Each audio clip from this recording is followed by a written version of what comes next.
Hello, welcome to today's video where I want to give you my thoughts on Manta Network, and I'll also be looking at the price of Manta and also Port3 Network, which is another project I've been discussing recently, which is supported by Jump Crypto. They are actually an investor in them. They're also the market makers.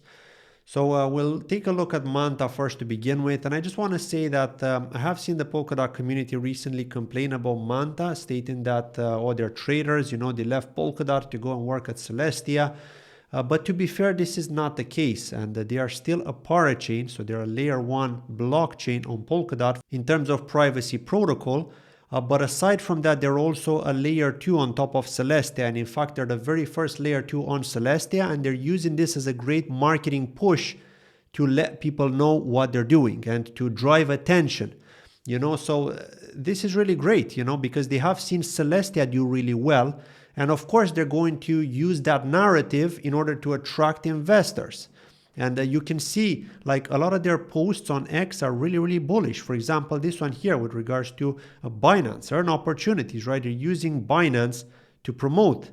Aside from that, they're also announcing a ton of partnerships. Like if we look here, like you can see they're working with Layer Bank, the largest DeFi project that's going to be built on Manta Network. Then there's WebMe as well, which I just announced that they're going to be airdropping to Manta holders. So they're going to follow a similar path to Celestia, in the sense that if you hold and stake Manta, you're going to get airdrops. And what does that attract? Well, it attracts airdrop hunters and also people that want to get in on the hype. Okay, so does it bring users? Not necessarily a lot of users, but even like short-term users. It still could be really good, right? Because usually what will happen is a lot of these short-term users, if you're keeping them engaged, they can turn into long-term users. And I think that Manta are just going to play the same game that we've seen with Injective and the same game that we've seen with Celestia, in that they're going to use airdrops to their advantage and also partnership announcements, of course, reaching out to all the major platforms like Binance, like BitGet, and they're going to be promoting, which is great. It's working for them. And this is awesome, right? So we'll talk about the price in a moment as well and how that's affecting it. But overall, I just wanted to kind of show you here what you can expect, and that they're not actually leaving Polkadot, but they're leveraging Celestia and the fact that they're building on Celestia and the hype that's there to their advantage, right? So you can't blame them for that. They're definitely doing a good job and it's working for them. We have seen something similar work for Astar Network when they leveraged Polygon to their advantage, right? So if you're a hardcore Polkadot fan, you got to remember that if you don't leverage other platforms, you might die a slow death, because Polkadot is all tech focused, which is all well and good when it comes to building. But if you want to grow and you want to get a user base, you need to leverage other platforms as well. So here we can see StellaSwap, which is a major DEX on Moonbeam Network, an L2 on Polkadot, are also going to integrate Manta, right? So they just announced here that you can access Polkadot's hottest token on StellaSwap. Manta is currently the top traded token, even though it just launched a few hours ago. And this was on the 19th, by the way. Newman Capital from Hong Kong, they're going to help Manta expand into the Asian markets. Again, they're leveraging their partnerships. There's a Redstone DeFi here, which is an Oracle solution. They're going to be providing price streams for Manta Network. Also, they've announced that on the 18th of January, Manta reserved a total of 3 million Manta tokens out of the 50 million unlocked ecosystem fund token allocation to expand the Korean ecosystem.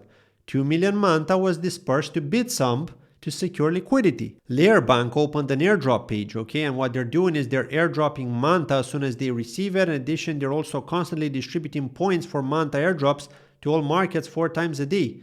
These are ample opportunities to competitively earn points, so get started now. So what they're going to do, I think, is they're also going to be supporting airdrops for Manta stakers. And it just shows you, like, this is exactly what people should be chasing. This is exactly what regular crypto users are chasing, and it just seems to work to their advantage. They've also partnered with BitGet, okay, which is quite a big exchange. They've got a wallet, and they're saying here that they're rewarding 100 winners. Look, on different days, as you can see here. 100 winners on the 17th of Jan, 100 winners on the 18th, up to the 21st. Okay, and these are the different prize pools. So They definitely know how to market, okay? I give them that. Like whatever they didn't do with Calamari, they're doing with Manta for sure. And even Calamari is doing pretty well now because of the hype with Manta. Look, Bifrost Finance announced that they're going to be partnering with Manta. There's going to be some sort of DeFi integration there. There's also going to be an incentive boost on StellaSwap for Manta. So as you can see, like they're working tirelessly here in order to generate a lot of hype with Manta. See, they're hosting X Spaces, they're talking to everyone, right?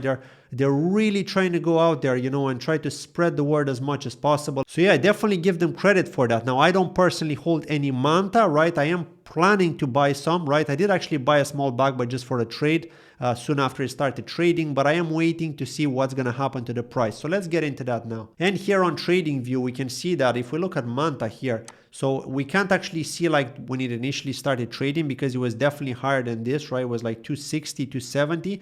But then as you can see here, TradingView is reporting from the 18th of Jan, okay? So this is just sometime after trading started, okay? And this was when the initial dump first happened.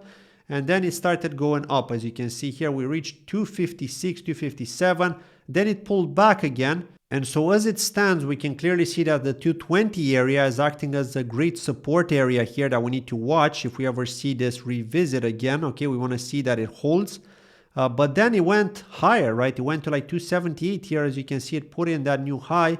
And then it pulled all the way back to 234. And now it's consolidating. So I'm not personally buying any Manta right now. I'm waiting to see what happens because to me, when this moving average, when this 50-day moving average, which is the green line, crosses below the 100-day moving average, which is the red line, for me, you know, it does mean that it's a bearish sign. So I'm expecting a bit more of a dump here. Again, it does depend on Bitcoin. Professional traders are saying that Bitcoin could revisit the 38K zone. So if it does, then that means that Manta is likely going to drop there and it's going to be playing out because we're seeing that we're trying to break out of this area here. We just can't seem to. We're consolidating. The buyers and the sellers are definitely fighting here, trying to break out, but we're just not getting anywhere right now. So I'm a bit concerned. I'm more on the bearish side right now because of this situation we're in and because of this moving average crossing below the 100-day. It doesn't mean it necessarily has to dump, but there's a higher probability. It's like 60 to 40, if you know what I mean. So 60% chance that it's going to dump, 40% chance that we're going to go higher. So I'm likely going with the bearish scenario here. But yeah, other than that, like, you know, I do think Manta is going to do really well, in my opinion, as soon as Bitcoin goes back up because it does move with the market and it's likely going to be really, really bullish given the fact that, you know, they are playing their cards right when it comes to marketing on X. So I definitely give them credit for that. Next, let's look at Port3 Network. Now, this is one that I've been covering before because Jump Crypto have invested in them. And, you know, it's a bit of a dump fest. And it just shows you here that with unlocks comes a major dump. Okay, and I don't know if Jump Crypto has just abandoned these guys or are just taking a break from supporting them right now or are waiting for lower prices. I'm not sure what's happening here, but we are revisiting this area of support here, which we had visited before, which is between 9 cents and 8.2 cents. Okay, we're just at that area now, trading at 8.9 cents after putting in a high of 14.5 cents here before dumping. Okay, so again, it does look pretty bearish. And this is that the green line that I was telling you about, the moving average. Okay, the 50-day moving average. Like when this crosses below the 100, it's usually a bearish sign. And you can see here, it did start dumping here. Okay, and it looks like it is going lower now. But like I said, it is holding in this area of support. So we have to see if it bounces here. I would like to see some kind of bounce here to show some bullish momentum. If not, then it's just going to be a dump fest here. Once it loses this area of support, it's a no man's land. We don't know how low it could go, right? And again, remember, with the heavy unlocks, I'm not personally bullish on Port3 Network. I'm waiting for those unlocks to kind of see, you know, like I'm waiting to see more dumping, basically. I'm waiting for those investors to get rid of their bags as much as possible. And then as soon as we're seeing some buying momentum, some hype, then that would be when I will personally consider getting a small bag of Port3 Network because I do like the fact that Jump are invested in them. I do like the fact that they're focusing on the social media aspect of things, and that seems to be doing well in crypto. But I'm just not happy with the current tokenomic structure, okay? I think this is one that's great for a bear market. Like if this was a bear market, I would be waiting for like a major dump here, major sell-off, and I would be looking to enter when I'd be seeing a longer period of consolidation over, say, 1 month or 2 months. That's when I'd be looking to make my entry and DCA into Port3 Network to hold for the next bull market. But now that we're at the start of a bull market, you know, we have to see how things go and how things play out. But yeah, if it bounces off this, then it's a bullish sign. If it goes below, then I'm bearish and I'm not going to touch it. I'm going to wait for things to play out before I get myself a bag of this. I'd rather get myself a bag of Manta before I get a bag of Port3, because Manta definitely have more upside potential as it stands. So yeah, I just wanted to do this quick short video here just to explain how things are and how I see it from my point of view with Manta. Again, remember that they are an L2 on Celestia. It doesn't mean they abandoned Polkadot. They're still an L1 on Polkadot with their main blockchain producing blocks on there. So yeah, they're just leveraging Celestia in my opinion, you know, but they do love Polkadot's tech, I'm pretty sure with that. Thank you for watching and I'll see you in the next video. Bye-bye.